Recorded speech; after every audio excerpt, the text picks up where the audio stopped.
NovaHEART welcomes you to this explainer.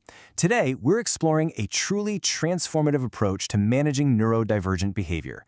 Whether you're a teaching assistant navigating a bustling classroom or a nanny managing the complex dynamics of a busy household, we're going to look at a proven, neuro-affirming framework that's absolutely going to change how you respond to daily friction.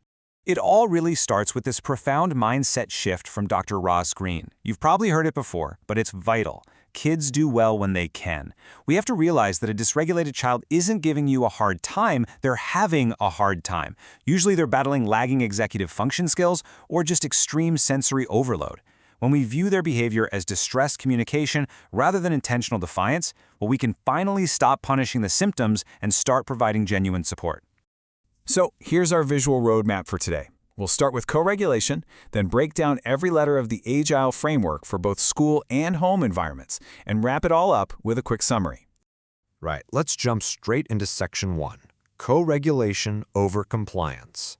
We've got to remember that behavior is always communication. When a child's nervous system is totally overwhelmed, the absolute last thing they need is a stern lecture or a demand for immediate compliance. What they actually need is co-regulation. This is an embodied presence of togetherness. It's about sharing your calm state to help balance their dysregulated sensory system. You're acting as a safe space holder, building trust without forcefully demanding obedience. And the brilliant thing here, this psychological principle applies equally whether you're a TA in a chaotic primary school or a nanny in a high-energy family home. The science of the nervous system doesn't change just because the school bell rings. Moving on to Section 2, let's look at affect and gesture. Let's start with the letter A, which stands for affect. This is all about how your facial expressions and emotional tone convey safety, support, and warmth. In times of acute stress, it's absolutely crucial to remember that a dysregulated child reads your facial expressions long before their brain can process a single word you're saying. Your face is quite literally their immediate gauge of safety. Let's look at how this plays out in real life. Imagine a teaching assistant using a really warm, supportive facial expression when a student becomes overwhelmed and refuses to do a maths worksheet at their desk. Now compare that to a nanny applying the exact same principle using identical warmth and neutral affect when a child pushes their plate away and refuses to sit for their tea. The environment completely changes, but that supportive affect remains the same vital anchor. Moving to G for gesture. This one is all about your physical presence. It means maintaining a calm posture, moving slowly, and, crucially, lowering your physical level so you aren't towering over the child. Your physical presence is deeply, bodily felt by them during these tense interactions. So, back at school, a TA encounters a highly anxious student in a busy corridor. Instead of towering over them, the TA drops down to physical eye level and moves slowly to reduce the child's threat response. In our parallel scenario at home, a nanny faces a child having a meltdown, completely refusing to get into the vehicle. The nanny applies the exact same strategy, crouching down calmly by the boot of the car on the driveway. It's a perfect 50-50 parallel. Equal respect, equal physical safety.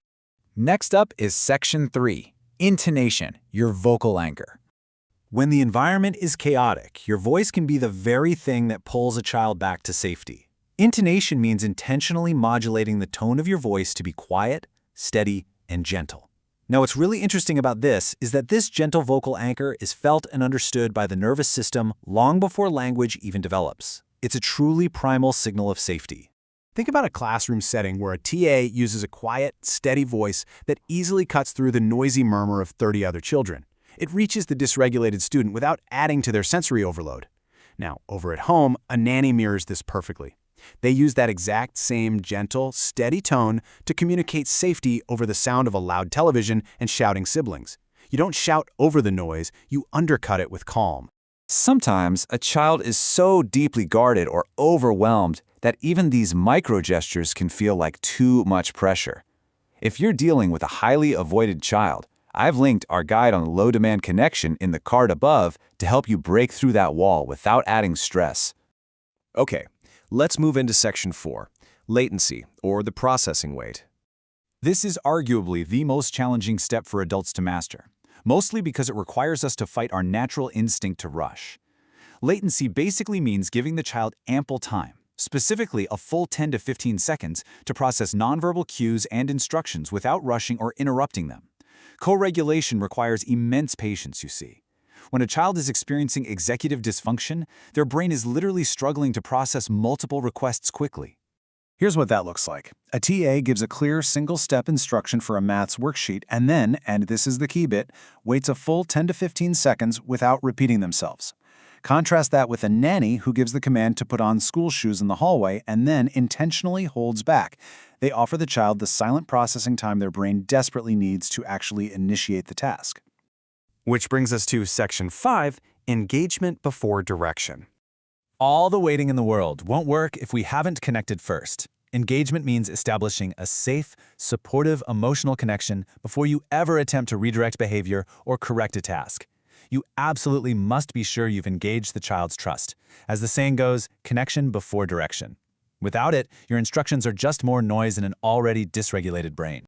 For example, a TA at school takes a moment to establish a genuine emotional connection, perhaps acknowledging a student's special interest in dinosaurs, before attempting to correct their written schoolwork. In exactly the same way, the nanny at home creates a safe touchpoint, maybe joining in for a moment of parallel play, before giving the direction to tidy up the play area. Connection always paves the way for cooperation.